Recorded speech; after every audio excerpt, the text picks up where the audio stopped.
Après nous être attaqué au Galaxy S10e, c'était au tour du Samsung Galaxy S10 Plus de faire un tour par notre labo. Et après quelques journées passées à le torturer, ce grand mobile de 6,4 pouces a fini par nous livrer tous ses secrets. Mais avant de le décortiquer, arrêtons-nous quelques instants sur son design. Esthétiquement parlant, ce terminal possède plusieurs particularités. La plus remarquable, c'est évidemment ces deux bulles découpées dans le coin supérieur droit de l'écran. Il s'agit évidemment du double capteur photo frontal qui sert à immortaliser vos selfies. Il a donné lieu à la création de drôles de fonds d'écran qui permettent d'ailleurs de masquer habilement cette encoche. L'autre particularité est également trait au capteur photo, mais du dos de l'appareil cette fois, avec la présence d'un large module photo horizontal. Tout cela donnant un look très robotique au Galaxy S10 Plus. Autrement, on atteint ici 88,9% d'occupation de la façade, contre 84,2% sur le Samsung Galaxy S9 Plus. Ces dimensions encore plus imposantes que d'ordinaire ne l'handicapent pas et il se manie particulièrement bien, même à une main. Rappelons aussi que ce téléphone embarque un lecteur d'empreintes digitales à ultrasons caché sous l'écran. Celui-ci peine à se montrer aussi efficace qu'un lecteur délimité physiquement. La rapidité de déverrouillage est moins élevée et on a toujours tendance à poser le doigt un peu à côté.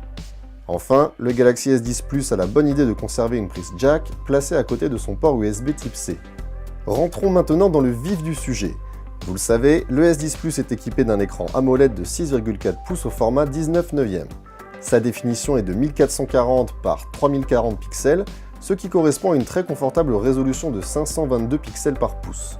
En matière de colorimétrie, Samsung a perfectionné ses écrans AMOLED au fil des séries et propose désormais des produits très bien calibrés. Cet afficheur est tout bonnement excellent. Il jouit aussi d'une très bonne directivité, c'est-à-dire qu'il reste lisible selon un angle de vision assez prononcé, la perte moyenne de luminosité étant de seulement 3% à 15 degrés. Côté performance, le mobile embarque un SoC Exynos 9820 associé à 8 Go de mémoire vive. Et autant dire que le S10 Plus est prévu pour affronter l'ensemble des jeux 3D gourmands du marché. Il l'a d'ailleurs prouvé sur nos tests internes avec des temps de réaction qui restent élevés, même sur des processus très complexes. Ces performances sont à associer à une autonomie plutôt solide grâce à sa batterie de 4100 mAh. Sur notre protocole interne, le S10 Plus aura tenu 11 heures et 34 minutes. En utilisation quotidienne, il permet de passer la journée d'utilisation sans encombre. Pour sa partie audio, le Samsung Galaxy S10 Plus fait confiance à des haut-parleurs stéréo qui assurent une puissance confortable.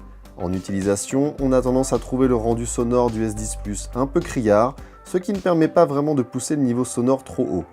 Le coréen fournit également des écouteurs filaires signés AKG avec son mobile. Le Galaxy S10 Plus est le mieux fourni du côté de la photographie puisqu'il embarque un module à 3 capteurs dont un ultra grand angle de 12 mm, un téléobjectif et un capteur classique de 12 mégapixels. Le S10 Plus propose ainsi de nombreux modes photo et vidéo intéressants tels qu'un mode portrait plutôt abouti, un pertinent zoom x2 ou encore un mode vidéo super stable très pertinent.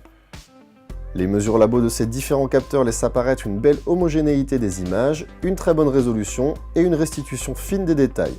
Enfin, en matière de qualité de réception, le Samsung Galaxy S10 est doué dans toutes les situations. Sa sensibilité est excellente et il est très peu directif. Bref, vous l'aurez compris, le Samsung Galaxy S10 Plus est un excellent smartphone qui ne possède pas vraiment de points faibles, malgré l'intégration très moyenne de Bixby. Ce mobile s'adresse à ceux qui cherchent surtout un très grand écran puisque les différences avec le S10 sont assez minces.